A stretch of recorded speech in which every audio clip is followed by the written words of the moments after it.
또 그 현장에 직접 뛰고 계신 그 사역자분들의 마음을 얻고 한 마음으로 같이 가고자 한 이 시도 자체가 저는 굉장히 그거 자체가 감동이고 그거 자체가 굉장히 저에게 의미 있게 사실 다가왔습니다. 그렇기 때문에 제가 순창에서 오는데 3시간 걸리는데도 길이 피곤하지가 않고 즐겁게 올 수 있었고요. 그런 의미에서 조목 기자님께 부탁드리고 싶은 것은 제가 이제 드리는 말씀은 이것을 이제 결정적인 것으로 해서 이렇게 가자, 이렇게 해야 된다는 말씀이라기보다 저는 연구를 해보니까 이렇게 또 상황을 보니까 이렇게 또 성경을 보니까 이렇게 하는 것이 맞지 않는 생각이 듭니다. 여러분들 의견은 어떻습니까? 여러분들 의견은 저에게도 또 알려주십시오. 저도 듣고 또 배우고 정말 하나님이 원하시는 길을 같이 찾기를 원합니다. 이런 취지에서 말씀드리는 거라는 것 좀 기억해 주셨으면 좋겠고, 저도 마음을 열 테니까 여러분도 마음을 여시고 들어주시고 또 보완할 점이 있으면 현장에 계신 분으로서 또 우리 교회에 맞게 어떻게 적용할까를 알려주시고 해서 같이 서로 빚어가고 서로 세워갔으면 좋겠다는 생각이 좀 듭니다. 그렇게 해주시겠습니까? 네. 여섯 아이 아빠가 부탁하는 거니까 들어주시기 바랍니다. 네. 그렇게 하고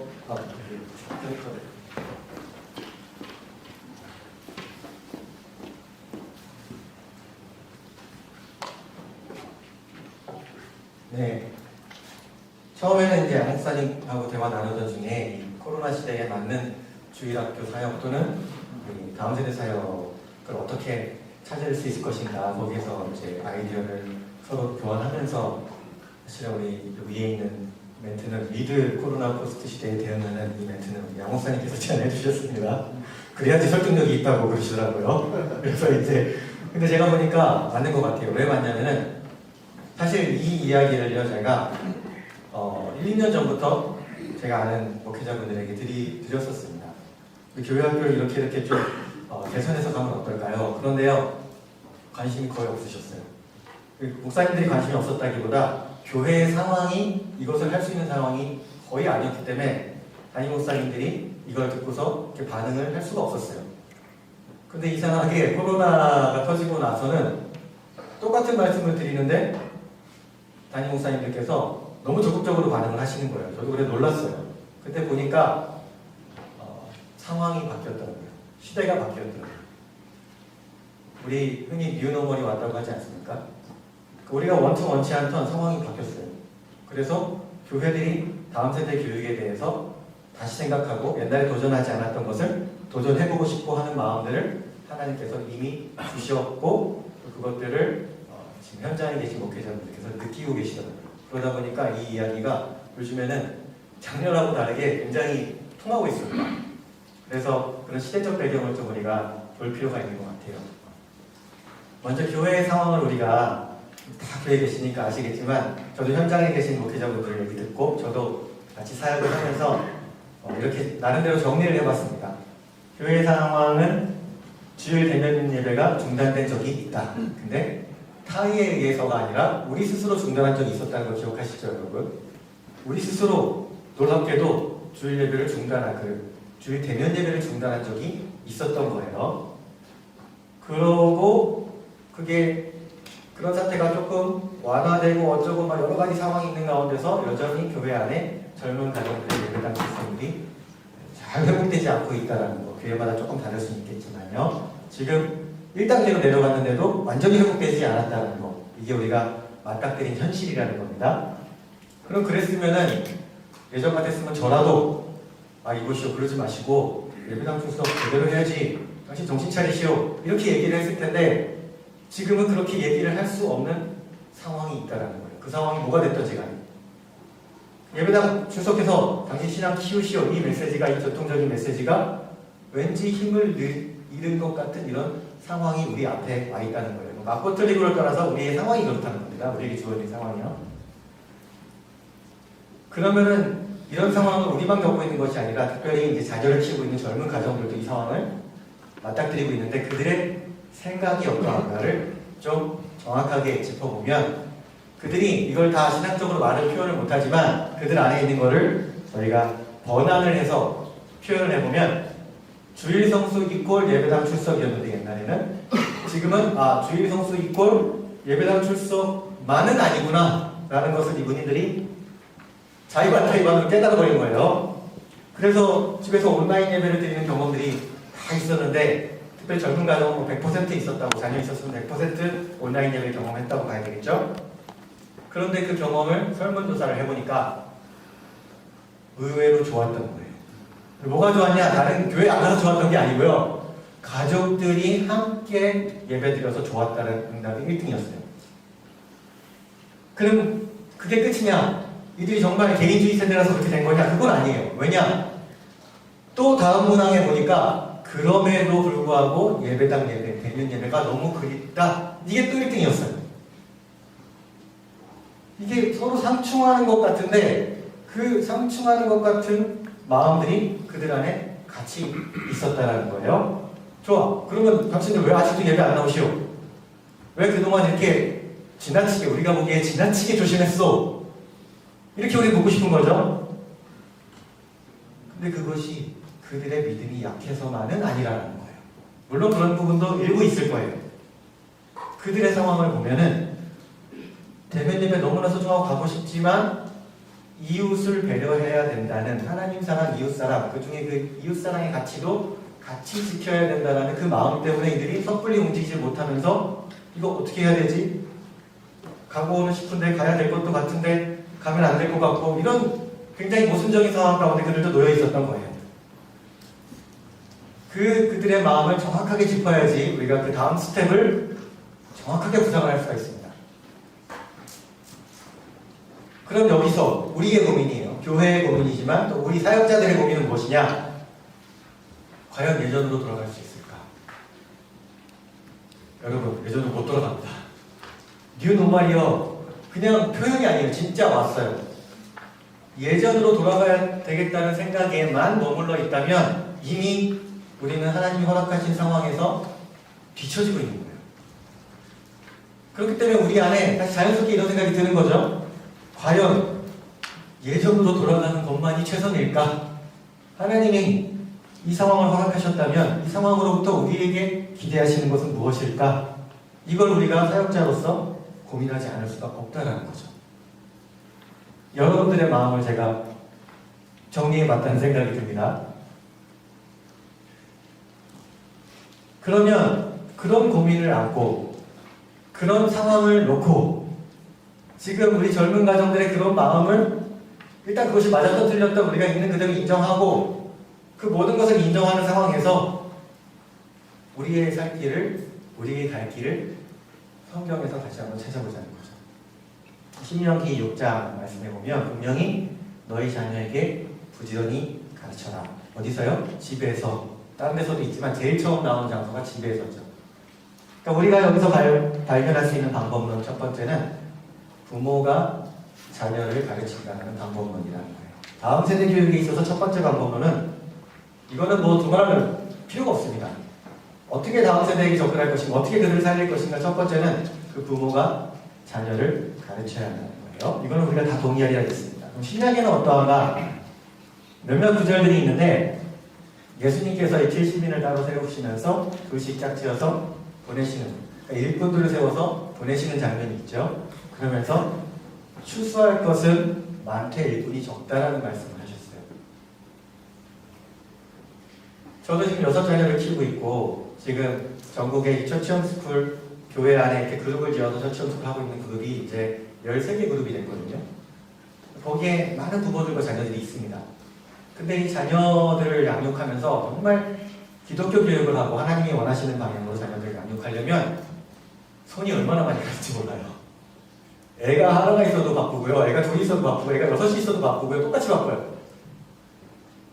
영적인 거 뭐 말씀 큐티 시키고 암송시키고 그러다 보면 또 밥 먹여야죠. 밥 먹이고 나면 또 공부 봐줘야죠. 뭐 숙제도 봐주죠. 친구랑 관계가 어떻다 그거 상담해줘야죠. 그러면 또 간식 먹여야죠. 또 씻겨야죠. 똥 닦아줘야죠. 뭐 지금 우리 자녀들은요 마음같이 좋아갖고 추수할 것이 막 널려 있는데 그 자녀들을 추수하려고 하니까 정말 일손이 너무 부족한 거예요. 왜냐? 교육이라는 건 원래 그런 거더라고요. 제가 순창에서 귀동에서 살고 있는데 여러분, 저희 경북대에 지금도 계신지 모르겠는데 은퇴하시고 지금 명예교수로 계시지 않나 싶은데 우리 김승곤 박사님이라고 아시죠? 슈퍼옥수수. 그분이 저희 몽골에 있을 때 오셨었어요. 그래서 왜냐면 제가 그분한테 씨앗 받아갖고 옥수수 심었었거든요. 슈퍼옥수수 한다고. 근데 그분은 이렇게 지나가면서 툭툭 던지시는 말씀이 명언이에요. 근데 뭐라 그러셨냐면 이 농사는 말이야, 농사는 한마디로 정의하시더라고요. 농사는 풀과의 싸움이야. 얼마만큼 이 노동을 들여갖고 풀을 뽑아내느냐가 결국엔 그 옥수수의 수확의 양을 결정한다는 거예요. 근데 우리에게 자식농사라는 말 있잖아요. 똑같아요. 얼마만큼 손을 들여서 품을 들여서 우리가 다음 세대를 일구느냐, 거기에 사실은 답이 있는 거예요. 그렇게 생각하니까 일꾼이 너무 적어요. 그러니까 예수님도 스스로 다 안 하시고 일꾼들을 세워서 현장에 보내셨던 거예요.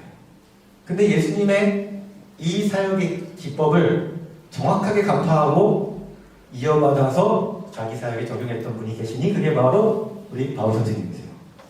바울 선생님이 디모데 선생님에게 뭐라고 하셨냐면, 야 디모데, 내가 갈 때까지 사람들 꽉 잡고 있어. 내가 가면 이제 다 내가 가서 처리할게. 이러지 않으셨어요. 그럼 뭐라고 하셨냐? 야 디모데, 내가 너한테 가르친 거 있지? 그걸로 완전히 네가 다 가르쳐버려. 그대로만 하면 돼. 배운 대로만 하면 돼. 이러지도 않으셨어요. 바울 선생님은 어떤 사역의 기법을 갖고 접근을 하셨냐면, 디모데 잘 들어. 내가 너한테 가르친 거 있지? 그거 네가 직접 가르치지 말고 또 다른 사람들을 세워서 그 사람이 양들을 가르치게 해라. 이게 바울 선생님이 말씀하신 사역의 방법론이었어요. 성도들이 가르치게 하라는 거예요. 리더들을 자꾸 세우라는 거예요. 교회 안에서. 근데 지금 다음 세대 관련해서는 이게 뭐예요? 그 자녀들에게 일손이 필요한 그 일꾼들이 누구예요? 부모죠. 그 부모들을 가르쳐서 부모가 자기 자녀를 가르치게 하는 것, 이렇게 적용을 할 수 있다는 겁니다. 이것이 우리가 성경에서 되짚어볼 수 있는 방법론들인 것 같아요. 우리의 목표를 조금 한번 생각해보고 갔으면 좋겠는데, 이런 방법론을 적용하는 건 좋은데 우리의 지향점이 어디 있냐, 이건 제가 임의로 쓴 게 아니라 저도 이제 목회자분들하고 이렇게 쭉 여러 교회들하고 의견을 교환하다 보니까 결국에는 이것이더라고요. 그래서 제가 정리를 한 겁니다. 첫 번째는 우리가 바라는 건 코로나가 있건 없건 뭐 다른 질병이 오건 뭐 온라인이 됐건 오프라인이 됐건 우리는 어떤 상황에서든지 예배와 양육이 지속적으로 일어났으면 좋겠는 게 우리 사역자들의 마음이에요. 또 이 가정 단위의 성장이 정말 중요하구나. 그동안 우리가 모여서 할 수 있어서 그걸로 많이 커버를 했는데 이게 안 될 수도 있는 상황이 오다 보니까 가정 단위의 건강함, 뿔뿔이 건강함이 정말 중요하구나 라는 걸 우리가 몸소 느끼고 있다는 거죠. 그리고 또 그러면서도 우리가 정말 원하는 것은 가정이 각계격파하면서 개인주의로 가지 말고 그럴수록 상황이 어떻든 간에 더 공동체를 소중히 여기게 만들 수는 없을까? 이게 우리의 방향성이라는 거예요. 우리의 목표라는 거예요. 오케이, 여기까지는 좋은데 그런 목표를 달성하기 위한 현실적인 방안은 무엇인가? 현실적으로 우리 교회들이 어떻게 적용할 것인가? 그 현실적인 방안을 이야기하기 위해서 구상해본 것이 가족교회학교입니다. 가족교회학교 자체가 우리의 목표가 아니에요, 여러분. 우리의 목표는 아까 말씀드린 그 세 가지예요. 다만 그 세 가지를 이루기 위해서 이 가족교회라는 형태로 접근해보면 어떨까라는 제안을 드리는 거예요. 이게 완성된 형태가 아니고 이것이 최종 목표가 아닙니다. 그리고 여기다가 부제를 한번 달아놨는데 그 부제를 같이 한번 읽어보시면 어떨까요? 시작! 가장주도 교회학교 우리가 해야 된다는 거 알고 있고 여기 계신 대부분의 부교역자분들께서 지금 교회학교 다 하고 계십니다. 그런데 그 형태를 가장주도의 교회학교로 바꾸면 어떨 것인가. 근데 여기서 이제 오해를 하면 안 되시는 게 지금 대부분의 상황에서는 교회학교를 부교역자분들하고 교사분들이 지금까지 주도를 해오셨단 말이에요. 그럼 그걸 가장들에게 넘기면은 나는 주도하는 것이 없어지고 내 사역의 영역이 줄어드는 것인가? 그런 건 아니에요. 들어보시면 이제 이해를 하실 건데 여러분이 사역해야 될 부분은 여전히 있고 사역의 어떤 방법론이 조금 달라질 수는 있지만 정말로 아까 바울 선생님이 말씀하신 그런 종류의 더 성경적인 형태의 사역을 하실 수 있도록 도와드리는 것이 가족교회학교의 모습이지, 지금 부목회자분들의 어떤 사역의 영역을 침범해갖고 빼앗아갖고 자손들에게 넘기고 이런 개념은 아닙니다. 끝까지 들어보시면 이해가 되실 겁니다. 그래서 부모 주도, 가장 주도의 교회학교를 어떻게 하느냐, 이제 방법론적으로 돌아보겠습니다. 그냥 간단하게 신명기 6장에서 부모에게 가르치라고 했으니까 부모가 자녀를 직접 가르치자는 거예요. 근데 주일에 가르치자는 거예요. 이게 왜 주일이어야 되는가? 이것도 얘기하면 조금 긴데 간단하게 얘기하면, 훈련이 덜 된 상황에서 가정에 보내서 주중에 하라고 하면은 잘 안 돼요. 지금까지 계속 해봤는데 안 되는 게 있잖아요. 그게 뭐예요? 가정 예배죠. 가정 예배 잘 안 돼요. 잘 되는 교회 사실 거의 못 봤어요. 근데 왜 그런가 하면은 훈련이 잘 안 된 상황에서 알아서 잘해라, 이건 누구도 잘할 수 없기 때문에 그래요. 지금 우리 가정들이요, 자기 자녀들 양육하는 데 있어서 훈련이 굉장히 안 돼 있습니다. 제가 이제 주로 하는 게 부모 훈련이거든요. 아주 기초부터 하나 합니다. 10개명 받고요. 그러면은 제가 보기엔 이거 너무 당연한 얘기들인데 부모님들은 이런 게 있어요. 다른 신앙의 영역에 있어서는 많이 배우는데 자기 자녀를 기독교적으로 양육하는 데 있어서는 의외로 많이 배워보지 못했던 거예요. 그래서 우리가 그들을 훈련시켜줘야 되는데, 훈련시켜서 대충 아니면 잘 가르쳐갖고 집에 가서 하십시오 이거보다는 우리 사역자들이 보는 데서 거기서 하라는 거예요. 거기서 하고 그들이 하는 걸 우리도 보고 우리가 그들에게 피드백을 주고 그들을 훈련시켜는 그런 과정들이 필요하다는 겁니다. 그래야지 나중에 그들이 집에 돌아가서도 이 기독교 교육, 교회에서 배운 기독교 교육을 이어가고 삶 가운데 적용할 수 있는 능력이 생긴다는 거예요. 시작은 주일에 가르치는 걸로 해보자라는 거예요. 여러 자녀가 있으면 연령대가 다르지 않겠습니까? 심지어는 한 명은 고등부, 한 명은 초등, 한 명은 영유아, 이런 가정도 있을 수 있잖아요. 그죠? 그 가정도 좋다라는 거예요. 가장이 자기 자녀들 3명 연령대 달라도 놓고 한 번에 가르친다는 거예요. 그렇게 해서 그냥 simply, 그냥 단순하게 신명기 6장의 말씀을 한번 그대로 해보자라는 거예요. 그리고 이거는 사실 교회학교라는 개념이 원래 좀 그런 게 있더라고요. 교회학교 역사를 보면 사실 교회학교가 어린 아이들만을 위해서 만들어진 건 아니더라고요. 성인들을 위해서 먼저 만들어진 역사가 있더라고요.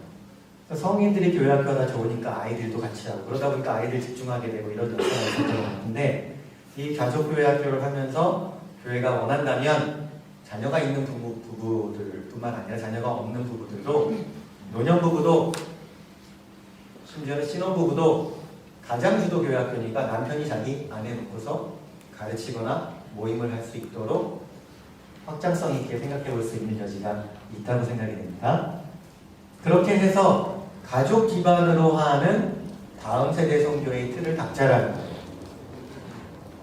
이 가족교회학교의 시간을 온전히 가족의 신앙 성장을 위해서 집중하는 시간으로 쓰자는 거예요. 무슨 소린가 하면 우리 교회 안에 여러 가지 양육 프로그램, 제자훈련 프로그램 많이 있고, 또 심지어는 교회학교 안에 여러 가지 다음 세대 프로그램들이 많이 있습니다. 그런데 의외로 없는 게 뭐냐면 자기 가족을 양육하는 시간. 그거는 다 알아서 하는 거지, 교회에서 그것을 만들어줘 갖고 자기 가족을 잘 양육할 수 있도록 도와주는 프로그램은 거의 전무하다시피 합니다. 그 영역을 조금 더 신경을 써보자라는 거죠. 그렇게 함으로써 수직적인 선교의 역할을 좀 해보자라는 거예요. 자, 교회 안에 선교의 역할을 잊고 지금까지 우리가 잘해왔습니다. 저도 선교사로 나갔다 오지 않았습니까? 이웃에게 복음 전파하는 거, 전도 프로그램, 태신자 섬기기, 이런 좋은 프로그램들 많이 있고, 또 우리가 많은 성공을 사실 맛보았습니다. 그리고 거기에 그치지 않고 땅끝까지 복음 전파하려고 선교 집회도 하고 선교사 파송도 하고, 못 가는 사람은 헌금도 하고 기도원도 하고 많이 했습니다. 이것을 다 한마디로 하면은 수평선교라는 거예요. 수평선교, 옆으로 퍼지는 선교. 근데 이것만 있는 건 아니라는 거예요. 우리 잘 알고 있죠. 교회 안에 수직선교, 밑으로 내려가는 그 선교가 필요하다는 걸 우리가 인지하고 있지 않습니까? 그러니까 지금까지 우리가 학생을 가르치는 교회 학교, 심지어는 어떤 교회들은 기독학교를 세워서 운영하고 이렇게 헌신을 해온 거예요. 그런데 이 학생을 가르치는 것도 이웃을 가르치는 범주에 포함된다는 걸 아셔야 돼요. 선생님이 다른 학생을 가르치는 거지 내가 내 자녀를 가르칠 수 있는 기회는 의외로 너무 적다라는 거예요. 부모회자님들 여러분의 삶을 생각해 보세요. 여러분이 교회에서 이렇게 헌신해서 살아오시면서 정말 내 자녀를 양육하고 내 자녀를 기독교적으로 키울 수 있는 기회가 나에게 충분히 지어졌다 생각하시는 분 손 들어보십시오. 아니란 말이죠. 여러분이 잘못한 게 아니라 그럴 기회가 우리에게 충분히 주어지지 않았고 우리가 성도들에게 그런 기회를 충분히 주지 못했던 면이 있다는 거예요. 현재 자녀 가르치는 것은 뭐 어떻게 하라고? 알아서 열심히 가정예배 잘하면 되나? 그 끝인 거예요. 일반 성도들의 생각에서 보면 이 정도에 머물러서 안 되는 건 우리가 다 알고 있으니까 이 부모들이 자기 자녀를 가르침으로써 수직성교를 하는 이 역할, 이 역할을 조금 더 회복시키자는 겁니다. 그래서 또 방법론을 말씀드리면 뭐냐면 기존 교회학교는 그대로 두고 교회학교를 없애는 게 아닙니다. 특별히 여기에는 대부분 교회 규모가 어느 정도 있으신 분들이 오셨기 때문에 교회학교를 절대 없애서도 안 되고 없앨 수도 없고 그럴 필요도 없습니다. 그대로 두고 운영을 하시되 새로운 부서를 하나 만드는데 가족교회학교 부서를 신설해서 거기에 자원하는 가정들을 세 가정이 좋고 네 가정이 좋고요. 많지 않아도 좋습니다. 파일럿 프로그램으로 시작한다고 생각하고 자원하는 가정들을 모아서 이런 사람 꼭 있습니다. 여러분. 우리 교회에서 부모가 가르치는 자기 자녀 직접 가르치는 이런 교회학교 해보려고 하는데 이런 프로그램 해보려고 하는데 자원하십시오 하면은 의외로 있습니다. 많던 적던. 그런 사람들에게 우선적으로 기회를 주고 기존의 교회학교 하시던 분들은 또 계속해서 잘할 수 있도록 도와주자는 거예요. 왜냐 그렇게 해야지 사실 교회의 어떤 변화에 대한 부담도 줄이고 현실 가능한 모델로 우리 교회에 적용할 수 있기 때문에 그렇지 않을까 이렇게 제안을 드려봅니다. 그리고 또 하나 이 가족주일학교를 하기 위해서 세팅을 해야 되는 게 뭐냐면 가족이 함께 드리는 주일예배예요. 이건 어디서 온 거죠? 아까 설문조사에서 온 거예요. 젊은 사람들이 평생 그렇게 거의 못 해봤는데 가족끼리 쪼르르 앉아갖고 내 아이 내 무릎에 앉혀놓고 예배 드리니까 너무 좋았던 거예요. 그거 우리 교회에서 시켜주자는 거예요. 어떻게 해요? 전세대 예배 지금 교회들에서 다 하고 계시잖아요. 그거를 이제 매주 하자는 거죠. 모든 대예배를 그렇게 하는 건 아니고 대예배 중에 하나만 전세대 예배를 드리고 그때에는 젊은 가정들에게도 장로님, 권사님들에게도 말씀드리는 거예요. 이때는 어린아이를 데리고 자기 자녀랑 한 줄에 앉아서 예배 드릴 수 있는 그런 예배입니다. 장로님, 권사님도 언제든지 오셔서 같이 앉아서 예배 드려도 됩니다. 그리고 영유아신 생활들도 요 맨 앞줄에 앉을 수 있습니다. 좀 울어도 됩니다. 시끄러워도 되는 예배입니다. 이때만큼은 잠옷을 운영하지 않겠습니다. 라고 교회에서 이야기한다면 여러분 젊은 사람들이요 그 마음이 확 열릴 수 있어요. 의외로 젊은 사람들이 교회에 특별히 어린 자녀들을 둔 젊은 사람들이요 교회에 나오는 게 굉장히 불편한 거 아세요 여러분? 대예배는 당연히 못 들어가고요. 수요 예배만 가려고 해도요 엄청 마음에 부담이 있어요. 근데 그런 마음의 부담을 덜어줄 수 있는 편하게 예배 드릴 수 있는 엄마들이요 여기도 엄마들 계시겠지만 잠옷실 들어가서 예배 드려보신 분들은요 거긴 예배가 아니에요. 잠옷실에서 예배 은혜 받는 사람 한 명도 못 봤어요. 그 엄마들이 자기 애를 데리고 우리 교회는 말이야 애들 데리고 맨 앞줄에 앉을 수 있는 교회야. 이거 자체가 엄청난 메시지라는 걸 아셔야 돼요. 그 메시지를 던지자라는 거예요. 근데 교회를 다 바꿀 필요는 없고 예배 하나만 그렇게 세팅해서 나머지는 전통적인 모습으로 또 기존의 모습으로 드릴 수 있다는 거죠. 이런 팁을 하나 던져보고요. 그러면서 그 전세대 예배를 가족들이 함께 섬기고 함께 드리는 예배로 세팅하면 어떠냐는 거예요. 이런 팁들은 여러분들이 더 많이 아시리라고 생각이 듭니다. 제가 생각나는 대로 몇 개를 말씀드려보면 가족 단위로 돌아가면서 예배위원으로 섬길 수도 있겠죠. 찬양팀이 있을 거 아니에요. 예를 들면 일부 예배라고 쳐요. 일부 예배 찬양팀의 자녀들도 중고등학교 애들 중에서 정말 재능 있는 애들 있잖아요. 우리 교회 다. 걔네들이 대예배에 와서 같이 찬양팀을 섬긴다고 생각해 보세요. 정말 복된 일이죠. 그 대표 기도 시간에 자녀 한 명, 성인 한 명을 세워보세요. 저 어디 교회 가서 이걸 봤는데 정말 그때 감동이었어요. 자녀 한 명이 대표로 나서 기도하고 딱 들어가니까 또 성인 한 명이 나와서 딱 기도하고 들어가시더라고요. 그거 자체가 그 보는 순간 아, 이 교회는 같이 가고 있구나, 세대가. 그걸 느낄 수가 있었어요. 그리고 설교가 이제 문제가 될 수 있는데 설교는 의외로 어렵지 않습니다. 그냥 어른 설교해도 크게 문제는 없습니다. 근데 처음에는 좀 힘들어할 수 있어요, 사람들이요. 어린 자녀들 힘들어한다고 느낄 수가 있습니다. 하지만 또 우리가 어린 자녀들을 배려한다는 차원에서 이런 접근법도 있을 수 있어요. 이번 주에는 어른들 대상으로 설교했으면 온 세대에 대해서요. 그 다음 주는 청년, 청소년 대상으로 설교를 하는 거예요. 그 다음 주는 초등 대상, 그 다음은 영유아 대상. 설교가 이런 식으로 난이도가 돌아가는 거죠. 실제로 해보면요, 아이들이 담임 목사님의 성인 대상 설교를 알아듣습니다. 은혜 받습니다. 처음에는 되게 힘들지 몰라요. 근데 그것도 시간이 지나고 훈련이 될 수 있는 영역이 있고 의외로 은혜 받습니다. 또는 반대로 어른들이 영유아 대상으로 담임 목사님이 설교해 주실 때 은혜 받습니다. 왜냐? 성령께서 말씀하시는 부분이 있기 때문에 그런 거죠. 저희 이제 둘째가 지금은 이제 12살인데 아마 한 4년 전쯤이었던 것 같아요. 4년 전쯤이었던 것 같은데 그때 저희가 어느 교회에 방문을 해갖고 저희는 항상 맨 앞자리에 이렇게 앉거든요. 가면 애들 다 데리고 가서 여러 번 쫓겨났습니다. 근데 그날은 마침 안 쫓겨났어요. 거기는 이제 그런 게 좀 익숙한 교회였던 것 같아요. 작은 교회 아니었는데도 앉아 있었는데 예배 드리고 이제 나왔어요. 그러고 나서 이제 밥 먹고 뭐 오후에 이런저런 시간을 보내는데 저희 그 둘째 아이가 문득 그런 얘기를 하는 거예요. 아빠, 오늘 제가 목사님 말씀 참 좋았어요. 은혜를 받았어요. 은혜를 받았다는 표현을 쓰는 거예요. 8살짜리가. 그럼 제가 아빠 마음이 얼마나 기뻐요. 그죠? 그래서 그때 정말 대단한 거예요. 근데 뭔데? 뭔 내용이었는데? 내용은 잘 기억이 안 나요. 그날 말씀의 주제가 뭐였냐면 어떤 좀 과격한 믿음, 오직 믿음 이런 거에 대한 말씀이셨어요. 저도 은혜를 받았거든요. 근데 아이가 그걸 자기의 언어로 다 설명을 못하는 거예요. 하지만 성령께서 주시는 어떤 메시지를 느낀 거예요. 이런 일이 우리 교회라고 왜 안 일어나는 거예요? 일어날 수 있다는 거예요. 뭐가 있으면요? 기회가 있으면요. 그 자녀들도 담임 목사님의 말씀을 잘 듣고 이해할 수 있는 자녀로 자라나는 게 사실 너무 중요해요. 저는 순복음교회 나왔거든요. 예도 순복음교회요.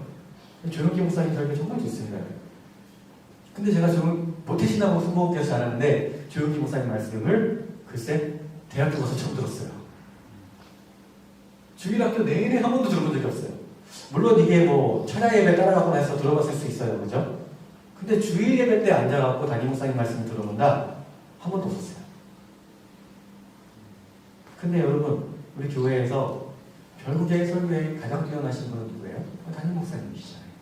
그 목사님의 말씀을 자녀들에게까지 전할 수 있다면 얼마나 좋겠습니까? 우리 가정교회 살고는 최영기 목사님이 이제 안식에, 주일에 안식을 취하는 것에 대해서 이야기하시면서 이런 이야기를 하셨는데, 주일을 너무 피곤한 날로 만드는 것은 교인들이 주일 성수, 안식의 개념에서 주일 성수라는 것을 좀 방해하는 면이 있다. 그러니까 오전에 우리가 공예배를 드렸으면 오후나 저녁에는 가족끼리 좀 시간을 갖기 위해서 가족끼리 양육이 되고 쉼을 갖고 이렇게 되는 것이 이 안식의 개념에서 주일 성수 최선이 아닌가 이런 생각이 든다 이런 말씀을 하셨어요. 그래서 그거를 한번 해보자라는 거예요. 이게 최영기 목사님이 하신 말씀일 뿐만 아니라 실제로 유대인들, 전통적인 삶을 살고 있는 유대인들 현대사회에서도 그렇게 하고 있습니다. 오전에 회당에 모여서 예배 드리고요. 그 다음에 오후에는 자기 집에 가서 부모님하고 자녀하고 앉아서 성경을 통독한다고 해요. 그게 이제 유대인들의 문화예요. 배울 점이 좀 있는 거죠, 우리가.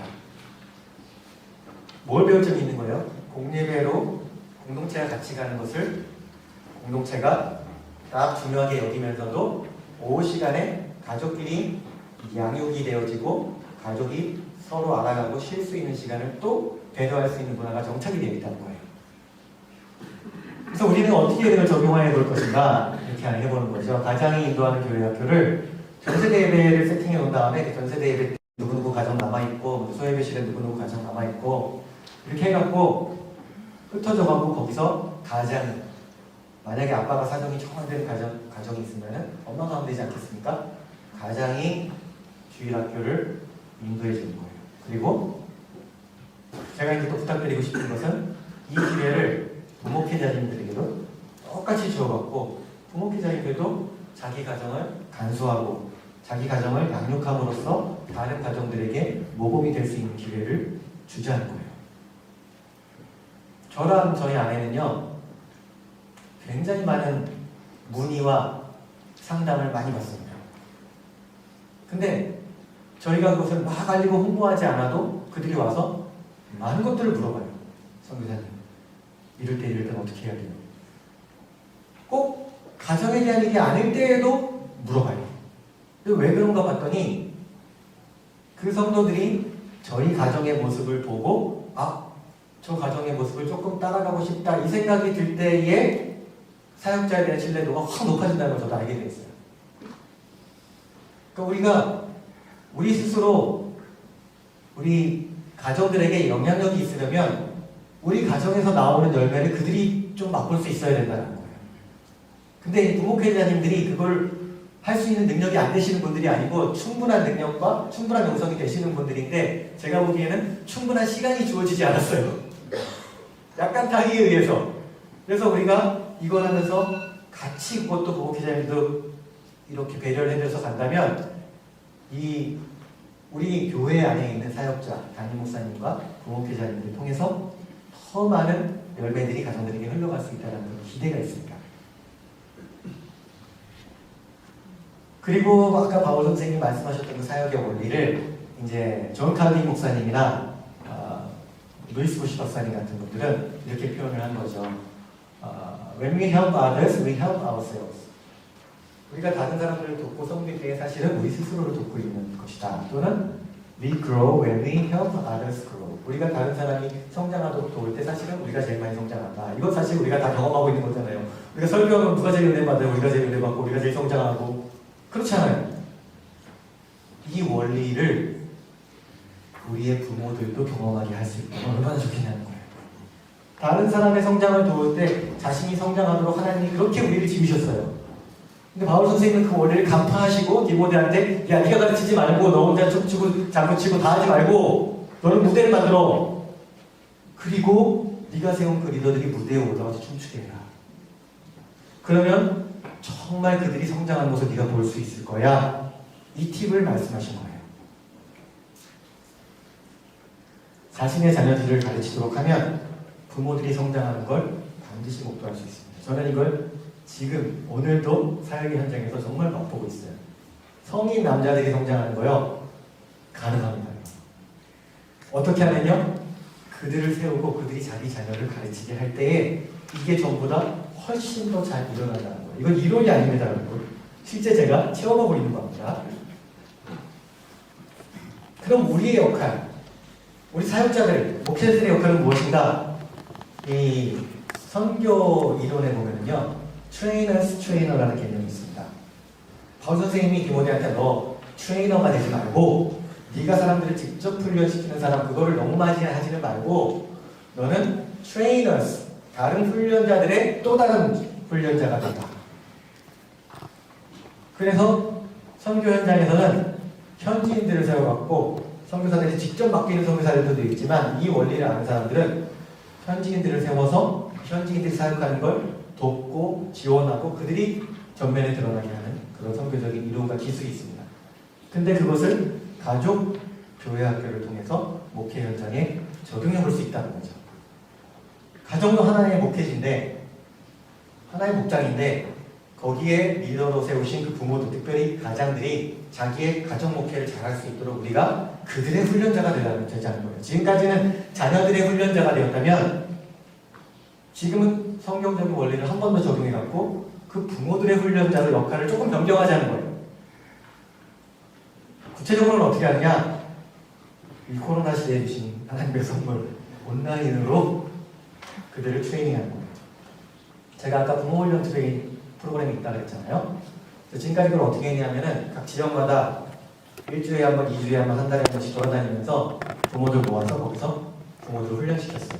16주 프로그램이거든요. 그러면 2주에 한 번씩 가면은 32주 걸리는 거예요. 그렇게 했어요. 부모들 모인단 말이에요. 그런데 제가 코로나가 터지면서 그걸 다 멈췄어요.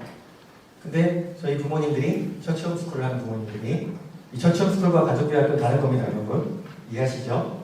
처치홈스쿨을 하는 부모님들이 먼저 요청을 했어요, 저한테. 형 기사님, 우리 부모 훈련하던 거를 좀 온라인으로 해주시면 안 돼요. 그래서 저도 그래요, 알겠습니다 해서 뭐 장비 몇 개 사고 세팅해갖고 온라인으로 16주를 돌렸는데 16주는 줌하고 유튜브를 동시에 했습니다. 줌으로 쌍방소통하면서 유튜브 생중계하고 생중계한 게 녹화 자료로 남아있어서 거기 못 들어온 사람도 나중에 다시 볼 수 있게. 제가 예상했던 것보다 조회수가 많이 나왔어요. 근데 아시잖아요, 유튜브 조회수는 좀 허수가 있잖아요, 그죠? 그러려니 했어요.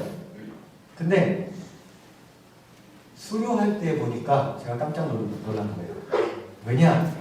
수료할 때 제가 예상했던 것보다, 전에 경험했던 것보다 훨씬 더 많은 아빠들이 수료를 한 거예요. 저녁 7시 반에 했거든요. 집에 일찍 와서 보는 사람이 있는가 하면 늦게 왔어도 유튜브라도 보는 거예요. 제가 그걸 보면서 아차 싶었어요. 또는 무릎을 탁 쳤어요. 뭐냐? 내가 놓치고 있는 게 하나 있었구나. 교회에 모이는 게 최선이라 생각해서 일단 대면으로 만나는 게 최선이라 생각해서 일단 무조건 오라고 했는데 아빠들 전에도 배려했습니다. 저녁 7시 반 8시에 하고요. 원하면 9시에도 하고요. 토요일 주일 위주로 하고요. 아빠들 올 수 있게 다 배려했는데도 못 오셨다는 거예요. 근데 온라인으로 전환되니까 아빠들 출석률이 쑥 올라간 거예요. 그러면서 제가 주님께도 약간 회개하는 기도를 했고 그 아빠들에게 너무 미안한 마음이 들었어요. 내가 당신들의 삶을 너무 몰랐군요. 어떤 아빠들은 퇴근하면서 유튜브 켜놓고 운전하고 되니까요. 그래서 온라인으로 부모님들을 훈련시킨다면은 특별히 남자들이 참여하는 그 참여율을 높일 수 있다는 거. 그때에 이제 부목회장님들께서 훈련자들의 훈련자가 되어주시는 거예요. 지금까지는 애들이 직접 훈련했다면 그 애들의 부모님들을 딱 잡고서 자, 여러분 이번 주에 가족주일학교, 가족교회학교 이거 할 건데 당신이 가르쳐야 되죠? 당신이 잘 가르칠 수 있게 내가 도와드릴게요. 훈련시켜드릴게요. 그렇게 접속하세요. 이렇게 하면 어떤 일이 벌어지느냐? 지금까지 해왔던 어떤 프로그램들보다도 남자들의 출석률이 높아질 가능성이 굉장히 높습니다. 왜냐? 자기 자녀를 위한 일이기 때문에 그래요. 그러면서 저희 이제 필요하시다면은 저희 처치홈스쿨에서 하고 있는 기독부모 훈련 프로그램들이 있습니다. 그거는 이제 기독부모로서 어떻게 살아야 되는가를 현실적으로 팁들을 알려드리는 거거든요. 애들이 밥 안 먹을 때는 어떻게 하고, 애들 숙제는 어떻게 봐주고, 용돈은 어떻게 주고, 그 다음에 두 자녀가 있을 때 비교하지 않고 자녀를 키우는 방법, 애들이랑 대화는 어떻게 풀어가나 이런 실제적인 팁들에 대해서 저희가 훈련 프로그램을 쭉 해오는 게 있거든요. 그런 것들을 부목회장님들에게 저희가 팁으로 전수를 해드리면 그 기술들을 갖고서 여러분이 해오던 성경적인 교회에서 또는 개인적으로 해오던 그런 프로그램들을 같이 융합해갖고 부모들을 실제적으로 도와주자는 거예요. 어떤 실제적 도움이요? 실제로 그들의 자녀를 잘 양육할 수 있게. 이렇게 되었을 때에 그 부모들과 여러분들 사이에 신뢰관계가 쫙 형성이 될 수 있습니다. 그 부모들이 여러분의 양이 되는 거예요. 그렇게 가면서 메시지의 일관성이 쭉 유지가 되는데 담임 목사님이 설교하신 거를 갖고 이 부모들이 예배 후에 그 내용을 갖고 자녀에게 나누게 하거든요. 왜냐하면은 여러 가지가 있는데 제일 중요한 것 중에 하나는 이 난이도를 좀 낮춰야 돼요. 부모님들이 가정예배 드리려고 하면 못하는 이유 중에 하나가 뭐냐면은 그들 입장에서 난이도가 너무 높아요. 말씀도 준비해야 되죠. 찬양도 해야 되죠. 애들 자세도 잡아야 되죠. 뭐 거룩히 해야 되죠. 나는 또 엄마하고 살았죠. 이게 너무 난이도가 높은 거예요. 그러지 않고 담임 목사님 주일에 말씀하셨던 걸 잘 받아 적어서 정리해서 예배 끝나고 그 내용을 바탕으로 나눔 위주로 자녀고 나눔으로 풀어가면서 자녀들을 양육하는 거예요. 그렇게 해서 담임 목사님 말씀을 일단 자기들이 예배 때 주어진 그 주일 말씀을 일단 자기들이 잘 소화하게 하고 저희가 이 가족주일학교 구체적으로 기획하기 시작하면서 우리부터 하자. 그래갖고 순창에서 저는 이제 두 가정의 공동체를 이뤄 살고 있거든요. 우리부터 시작했어요. 그리고 여기 중국여성교회에서 허준 전도사님 오셨는데 허준 전도사님도 요즘에 주일 교회 오후 프로그램이 많지 않으니까 시작하셨어요. 자기 집에서 가족교회 학교. 근데 해보니까 제가 달라졌어요. 뭐냐면 제가 일단 설교 말씀을 예전보다 훨씬 많이 적고 있어요. 진짜 여러분. 예전에는요 이제 솔직히 다 알잖아요 우리 그죠? 아는 거니까 이제 맞는 말씀이야. 정말 은혜로운 말씀이네. 그러다가 정말 좋은 거 있으면 하나 적고 이렇게 그 정도였는데 지금은 다 적어요. 왜요? 끝나고 나면 제가 안 써야 되잖아요. 부모를 달라지게 할 수 있는 방법이 있다는 거예요. 성경 본문을 좀 미리 공지해주면 열심히 있는 부모들은 미리 준비할 수도 있을 거예요. 그리고 훈련 시간을 제공해줘서 주중에 또는 주말에도 좋고 아빠들이 참석하기에 최적의 시간으로 딱 접속을 해서 우리가 그들을 지속적으로 훈련시켜주고 케어해주고 구체적인 내용은 간단하게 넘어가겠습니다. 그 나눠드린 유인물 안에 구체적으로 이 모임을 어떻게 인도할 것인가에 대해서도 하나의 안을 제가 제시드려봤습니다. 그거를 좀 자세하게 봐주시고요. 간단하게 얘기하면 아빠가 먹자, 엄마가 부먹자 하면서 나눔 위주로 가는데 자녀들도 직분을 맡아서 하는 거예요. 저희는 자녀가 많으니까 이 직분을 또 하나씩 다 맡아요. 첫째가 14살인데 기도부장이에요. 찬양부장은 누구냐? 셋째. 지금 9살.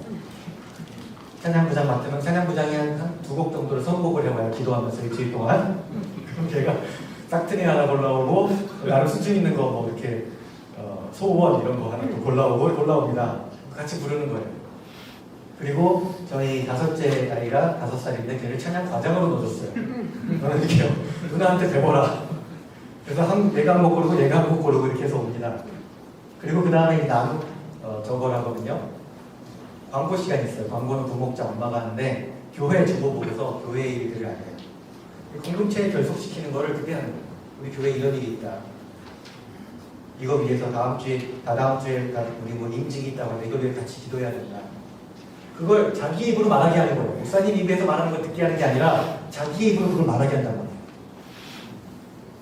그러고서 가족의 대소사들도 알려요. 엄마가 다음 주에 할아버지 생신이시니까 선물이랑 편지 준비하고 있지 말아라. 지난주 아빠 출산 갔다 오셨는데 아빠가 이렇게 좋았다고 한다. 또 더 기도해달라. 이런 것들 있잖아요. 하고서 그거를 끝나고 나면 나눔입니다.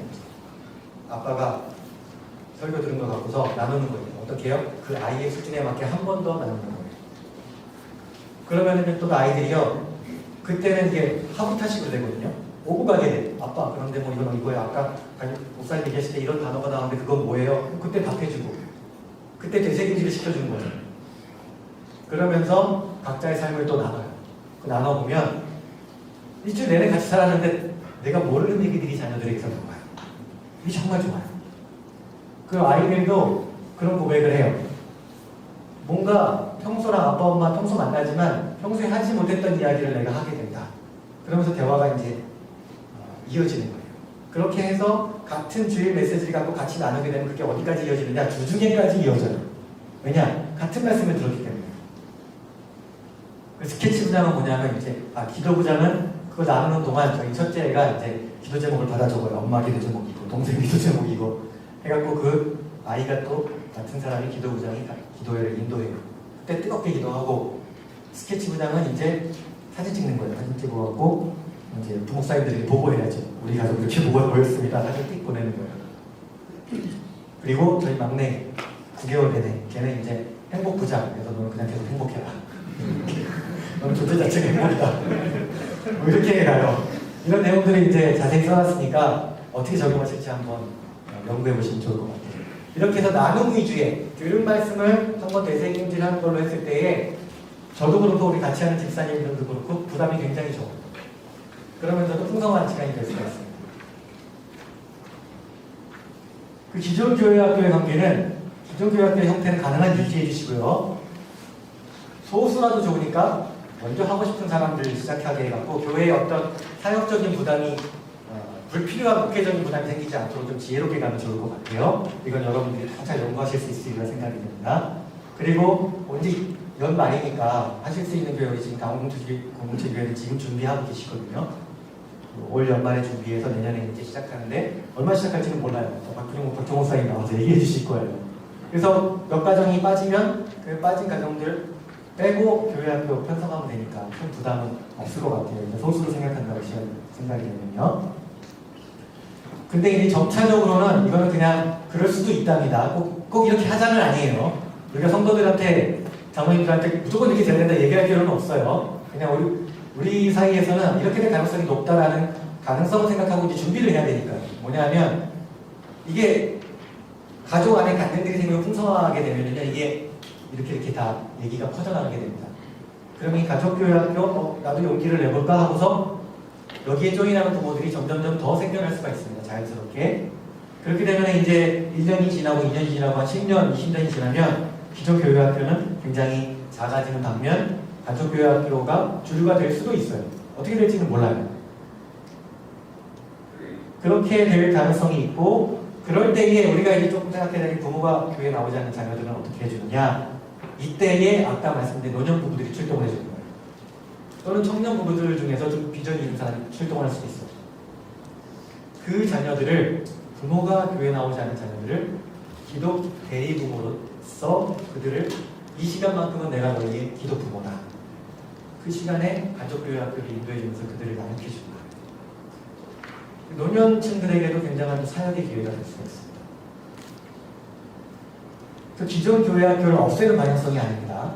그게 아니라 교회 안에 모든 가정들이 참여할 수 있는 교회학교로 더 확장해가는 그런 개념을 갖고 접근하시면 교회 안에 더 부드럽게 얘기를 풀어갈 수 있지 않나 생각이 듭니다. 그리고 이것을 저는 가장 세우기 프로젝트라고 한번 이름을 붙여봤는데요. 아무튼 우리 남자들에게 여기 계신 분들도 마찬가지지만 남자분들은 다른 목사님들도 느끼실 거예요. 우리 남자들은요 자기의 영역을 갖고 싶어요. 사역을 시켜놓으면 이 영역에서 제 마음대로 하면 안 돼요? 이런 게 있단 말이에요. 근데 그게 저는 나쁜 것만이라고 보지 않아요. 하나님은 우리에게 그 정복하고 다스리고 해야 되는 그 사명을 주셨기 때문에 어떤 영역에서는 내가 주도적으로 하고 싶은 마음이 있는 거예요. 근데 그게 우리만 있는 게 아니에요. 우리 교회 안에 있는 그 가장들, 남자들도요 비슷한 마음이 있어요.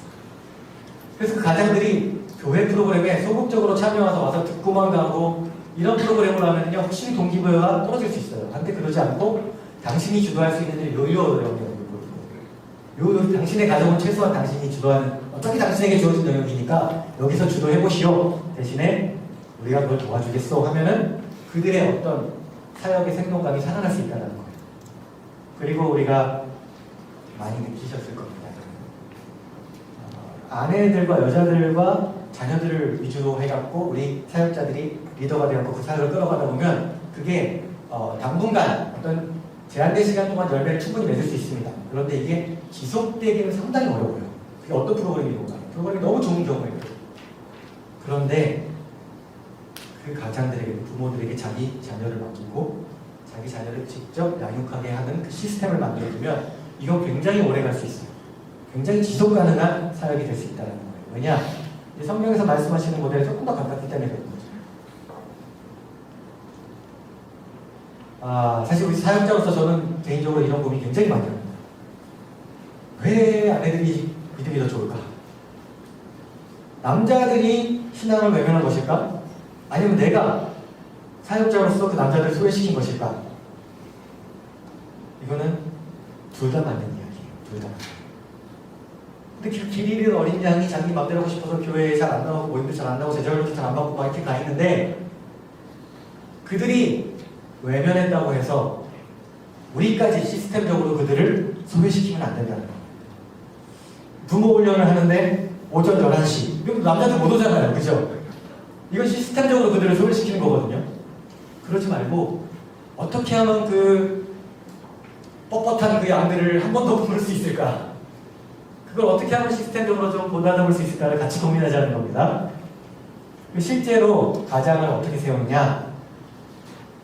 저는 이 원리들을 실제 적용하고 있고 적용해 보았더니 정말 열매가 맺는 걸 경험하고 있어요. 여러분에게도 그래서 이 팁들을 나누고 싶어요. 가장을 세우는 것 첫 번째는요. 그 가장이 되는 아내에게, 물론 남편 아내를 같이 불러놓고 합니다. 남편이 있고 아내가 있는 자리에서 그 아내에게 남편에게 순종하도록 성경적으로 원칙을 들이대고 아내가 남편에 순종할 수 있도록 도와줘요. 그 여자들이 사역자인 나한테 순종할 필요 없어요. 자기 남편에게 먼저 순종하도록 해요. 그래서 저는 이런 얘기 자주 합니다. 제발 담임 목사님에게 하듯이 자기 남편에게 하든가, 자기 남편에게 하듯이 담임 목사님에게 하든가, 둘 중에 하나만 하십시오. 왜 목사님에게 그렇게 잘하면서 자기 남편에게는 그렇게 틱틱됩니까? 하나님이 원하시는 것은 당신 남편에게 순종하는 일입니다. 가르쳐요. 그리고 또 그 자녀들에게 그 부모에게 순종하는 것을 같이 가르쳐요. 같이 놓고 가르쳐요. 자녀도 있고 부모도 있는 상황에서 가르쳐요.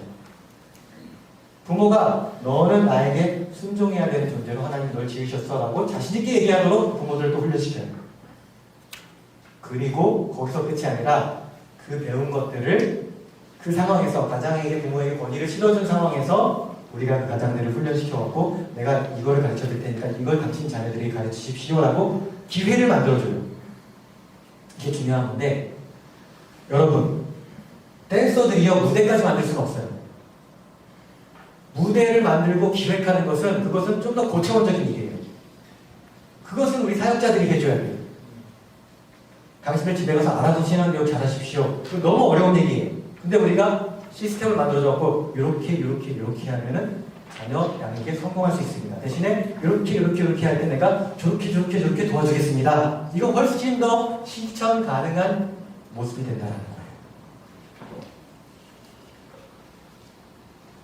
가장을 세우는 것 또 하나의 팁은요. 남자들과 소통하는 일이에요. 저는 특별히 사역을 하면서 홈스쿨 사역하면서 대부분 저한테 첫 번째 연락 오는 건 당연히 여자들이에요. 우리 애가 이런데요. 우리 교회가 이런데요. 담임 목사님이 한번 연락해보라고 합니다. 여자들이 연락이 와요. 그러면 제가 어떻게 하냐면요. 반갑습니다. 당신 남편 전화번호 가르쳐주세요. 제가 그 남편에게 전화해요. 당신 이런 일이 진행되고 있는데 알고 계십니까? 저는 관심 없는데요. 관심 없으시군요. 아내분한테 얘기합니다. 당신 남편이 관심이 없다고 하니까 같이 좀 기다립시다. 그 남편한테도 얘기해요. 당신 아내가 이러이러이러 해갖고 저한테 연락을 주셨는데 당신이 관심 없으면 제가 좀 기다리겠습니다. 대신에 당신이 조금 궁금하시면 이런 자료를 드릴 테니까 먼저 보시고 관심 있으면 저에게 연락해 주세요. 아주 깝깝해 죽겠어요. 그런데 장기적으로 보면요. 그게 훨씬 더 많이 되는다는 거예요. 그 남자들은요. 하나님이 주신 권위가 있어요.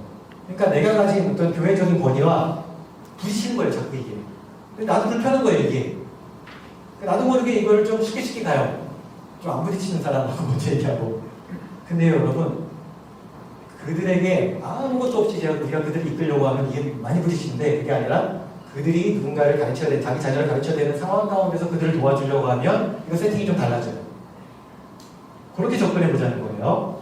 가장들하고 남자들하고 소통, 좀 오래 걸리더라도 그런 방법을 한번 어떻게 적용할 수 있을까 고민해 보시고요. 그리고 가장이 자기 가정의 일을 결정하게 하는 거. 이것도 굉장히 중요합니다. 무슨 소리인가 하면 예를 들면 어떤 부모가 저한테 뭘 물어봐요. 변호사님 이럴 때는 이걸 어떻게 하면 되나요? 그럼 저는 많은 경우에 그거를 반으로 뚝 잘라서 얘기해 줍니다. 첫 번째, 이쪽 반. 이거는요 성경적인 원칙을 봤을 때 이렇게 이건 반드시 지켜야 되는 일이에요. 이거는 반드시 이렇게 하셨으면 좋겠어요. 그런데 나머지 절반 A, B, C, 1, 2, 3 말고 A, B, C에 대해서는 이거는 성경적으로 봤을 때 이렇게 해도 되고 저렇게 되는 일이거든요. 당신 A로 하든 B로 하든 C로 하든 괜찮으니까 당신 스스로 결정해 보시고 당신 가정에 맞게 최선을 다해서 결정해 보세요. 당신이 결정하는 대로 A를 고르면 제가 이렇게 도와드리고 B를 고르면 제가 이렇게 도와드리고 C를 고르면 제가 이렇게 도와드릴게요. 자기가 결정할 수 있는 여지를 주고 그들을 신뢰해 줬을 때 그들이 리더들을 더 신뢰하게 됩니다. 근데 대부분의 경우에 우리가 조금 놓치는 게 뭐냐면 잘하시는 분들 잘하시는데 가끔씩 이럴 때가 있어요. 우리가 1, 2, 3 이건 잘하셔야 돼요. 반드시 이렇게 하셔야 돼요. 근데 A, B, C 중에 제가 보기엔 A가 제일 낫거든요. 여기에까지도 너무 많은 답을 줘버리는 거예요. 그 사람은 어떤 상황 때문에 피를 골라야 되는 상황이 있을 수도 있거든요. 그럴 때 불필요한 좌절감이나 죄책감을 느낄 수도 있는 거예요. 우리가 이거를 잘 구분하면은 사역에 어떤 방법론적인 면에서 조금 더 풍성함이 생길 수가 있습니다. 그렇게 해서 자기가 결정하고 자기가 주도하는 영역을 남겨주는 거예요. 일부러. 좀 실패하더라도 신뢰해주는 거예요. 실패했을 때 어차피 다시 물어올 거거든요. 그때 가르쳐줘도 듣지 않아요. 큰 죄가 아니면요. 작은 죄도 안 되지만 물론. 죄가 아닌 맞고 틀리는 일이 아니면 작은 실패들을 경험해도 된다는 거죠. 그렇게 하고 싶은 그 방향성, 가장을 세우는 그 방향성을 가족교회학교로 한번 시작해보자는 거예요. 가족교회학교는 최종 목표가 아닙니다. 이거는 하나의 도구이고 하나의 시발점에 불과합니다. 궁극적으로는 정말 그 자녀들 데리고 자기가 나는 이제 내 스스로 가정예배도 드릴 수 있겠어요. 라는 데까지 가야 되겠죠. 그 예상되는 열매들은 빨리빨리 넘어가도록 하겠습니다. 부모가 성장하다. 우리가 한 명의 사역자로서요. 이 다 큰 성인이 세계관이 굳어진 이 성인이 이 복음 그리고 그 복음적인 원칙에 따라서 자기 삶이 변화된다는 걸 목격하는 건 얼마나 기쁜 일입니까? 정말 큰 보람이 있잖아요. 근데 그 일이 일어나더라는 거예요. 예전보다 조금 더 많이 일어나더라는 거예요. 언제요? 그들이 자기 자녀를 가르치게 했을 때예요. 그리고 부모와 자녀의 관계 회복되는 일. 이것도 저희가 이제 훈련 프로그램 안에 넣었습니다. 자녀와 관계 회복하는 거, 자녀 감정을 받아주는 일, 자녀를 어떻게 평가하고 어떻게 훈육하는지 그런 것들도 이제 팁으로서 하나 가르쳐줘서 실제적으로 관계 회복이 일어났다고 느낄 수 있게 해주는 부분이 있습니다. 자녀가 성장하는 건 그렇게 어렵지 않습니다. 부모가 바뀌면 자녀는 당연히 바뀐다는 걸 우리 다 알고 있잖아요. 그리고 우리가 정말 원하는 신앙의 전수가 일어날 수 있다는 거예요. 신앙 전수의 기본은요. 교회를 통해서가 아니에요. 신앙 전수의 기본은 성경을 잘 살펴보면 부모를 통해서 전수되는 게 기본이에요. 그리고 교회들이 돕는 거예요. 그 기본을 잘할 수 있게 우리가 도와주자는 거예요. 그리고 또 우리가 사역자로서 느끼는 건 부모들이 적극적으로 참여한다는 거. 또 우리 리더와 더 신뢰관계가 생기고 그들이 우리에게 더 순종하게 된다는 거. 왜요? 우리가 그들을 도와주고 있잖아요. 그리고 여러 기존에 해왔던 다음 세대 프로그램들이 갖고 있었던 한계, 특별히 프로그램들 자체는 너무 좋습니다, 여러분. 그 한계 중에 우리가 가장 관심 있는 그 한계는 뭐예요? 지속적으로 잘 안 된다는 거. 이걸 극복할 수 있다는 거예요. 부모는요, 여러분 이런 말이 있습니다. 우스갯소리로 자녀는 평생 애프터 서비스래요. 근데 그 평생 애프터 서비스를 부모들이 마다하지 않아요. 왜요? 하나도 우리를 그렇게 지으셨기 때문에 그런 거예요. 지속 가능한 기독교 교육이 일어나려면 부모들을 잡아야 됩니다. 부모들에게 기회를 줘야 됩니다. 그리고 우리의 목회적인 에너지도 좀 아낄 필요가 있습니다.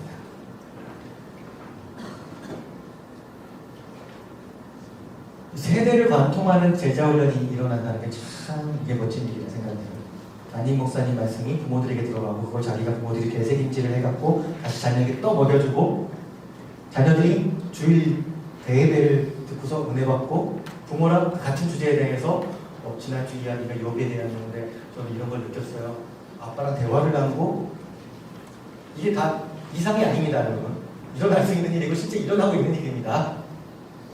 그렇게 함으로써 우리 교회도 우리 다음 세대들이 보존되고 있구나라는 것을 느낄 수 있다는 거예요. 지금은요, 이 아이가 지금 이렇게 잘하는데 대학 가면 과연 신앙을 시킬 수 있을까? 우리도 다 몰라요. 그런데 부모를 통해서 자녀 양육이 되기 시작하면은 누가 뭐라고 하지 않아도 사역자들이 느껴요. 이 가정은 이제 큰 문제가 없겠구나.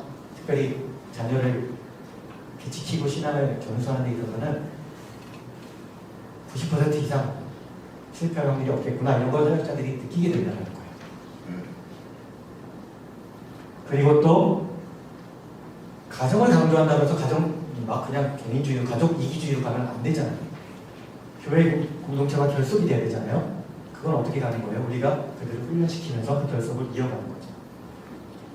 우리 교회가 온 가족이 나와서 한 줄에 앉아서 예배드릴 수 있게 배려를 한다.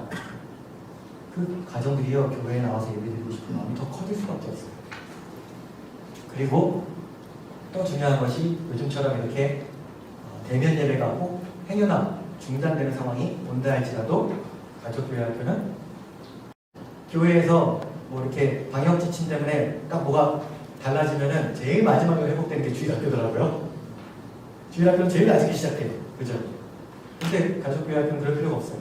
그냥 교회에서 소그룹으로 모였던 거 예배만 딱 드리고 나서 오후에는 당신들 집에 가서 하십시오.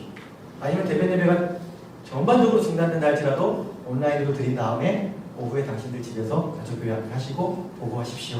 하면 되는 거예요. 달라지는 게 없는 거예요.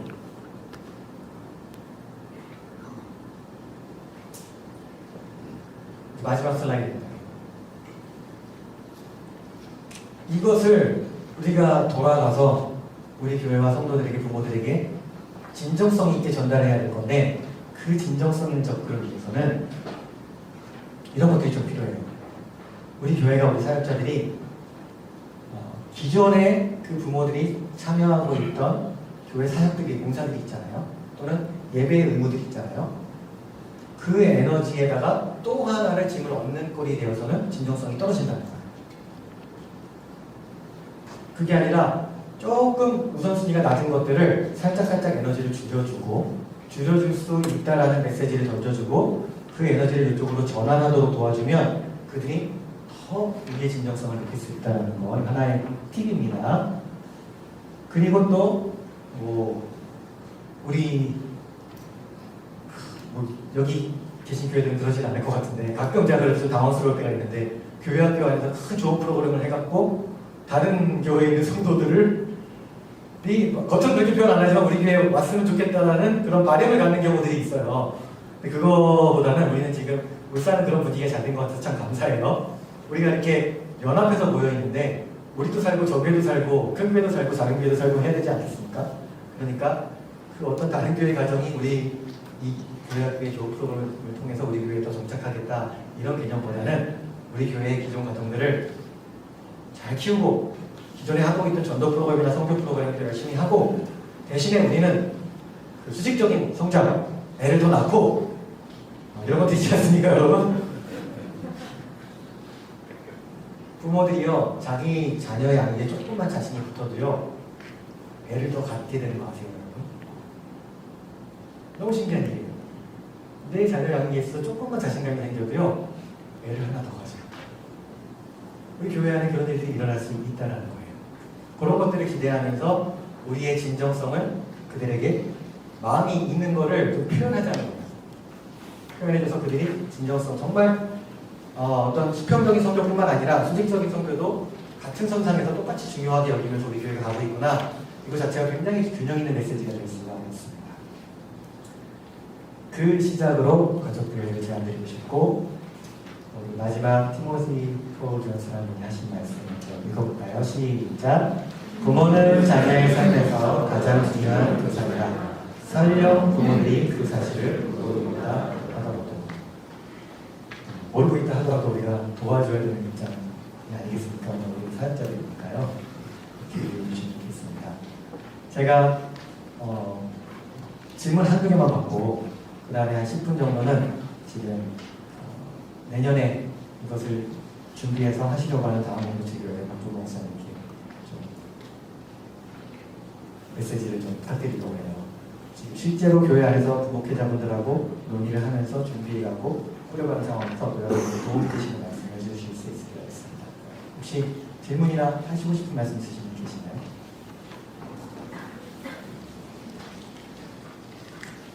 반박하셔도 됩니다. 나는 동의가 안 된다. 당신 이걸 놓치고 있다. 말씀하셔도 됩니다. 왜냐하면 저도 그걸 들어야지 또 개선을 하거나 전환을 하거나 할 수가 있습니다.